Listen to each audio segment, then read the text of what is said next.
Well, hello there, my lovelies. We have to stop meeting like this.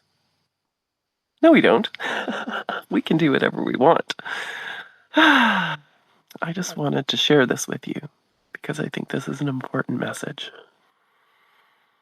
I am deeply happy. And I think that this is significant to note that I am deeply happy while homesick in bed.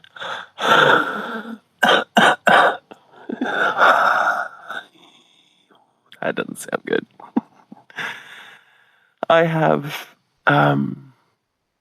been healing or treating stage 4 metastatic breast cancer.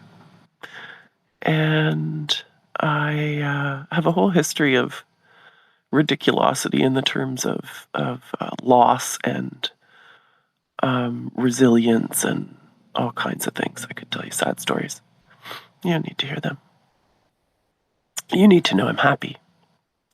How did that happen, Paige? Is that because you have a new horse? I have a new horse! Is that making you happy? Well, it doesn't hurt. Yeah, sure.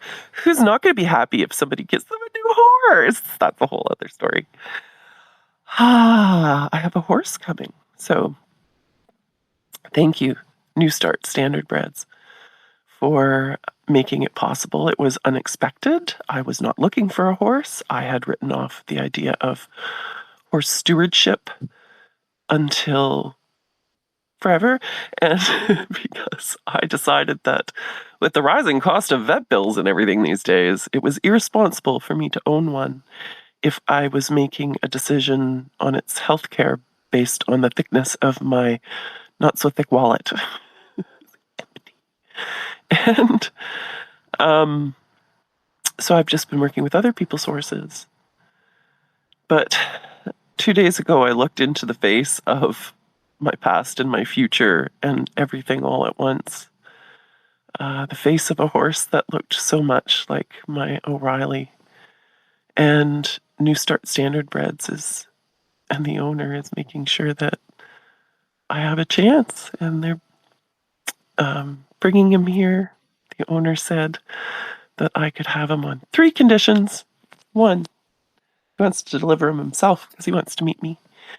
2, if anything, for any reason whatsoever, if the horse isn't going to be mine, it goes to him, back to the same owner. And will I please update them? What do you think of the terms? I think we can live with those terms. So I have a horse coming. And is that why I'm happy? Well, it doesn't hurt, as I mentioned. But that's not how it happened. I was happy, and then the horse came. So you should know that recently I threw my hands in the air and I gave up. I threw it all to God. I gave up. And I was staring down the barrel of advancing cancer and went, okay then, so what matters today? And my son called and was like, well, that matters. He wants to hang out with me. And I spent some time just hanging out. My friends called. They wanted to play music. That sounded like fun. I thought, statistically, if I buy into this, and I don't, but at the time I was buying into some statistics, I don't have the time to fuck around. Statistically, even if I live to be 100 and put this cancer into full remission and go no evidence of disease, I'm 56, so 100 isn't all that far away. I should probably be just happy now. Just maybe now. So yeah, I threw my hands in the air and gave up. When it came time to looking at how I spent my time, I thought, I don't have very much of this. I just want to spend time with my family and my kids and walking in the woods, and my trees are sick. How am I going to help my trees? And my dogs like to go. And I sank into now. So for years, I've been trying to solve this problem and get to this point. I've had a well-laid plan. No, okay, no, maybe not well-laid. I've had a plan. I have had a plan that I've been thinking of pretty much every day since I landed here in April of 2019 with a lump growing in my breast and some questions. And I was starting over, but I was driven by fear, lack, and scarcity, and what ifs. Every day, all the decisions. And surprise, surprise, the big plan and stuff didn't work out super well for me. I mean, it all did because everything works out the way it's supposed to in the end until you learn what you're supposed to learn. And God help you if you're such a slow learner as I am. It could take a lot. For me, not only did it take cancer and recurring cancer, it took a kick in the guts and I nearly died. I was kicked by a horse because I was not in alignment with who I am and my soul, and I was still people pleasing. Good God, that's not something to be proud of. Oh, thank God that's on the other side. I'm on the other side of that. I'm not gonna people please you. Sorry. That's not my job. It's not my job. It's not my job. I'm here to learn and love and tell stories. So I threw my hands in the air and everything started to happen. I became happy. So I at Christmas didn't have cash I needed for presents. There's lots of things I could have said I didn't have, but I was happy. I was really deeply happy.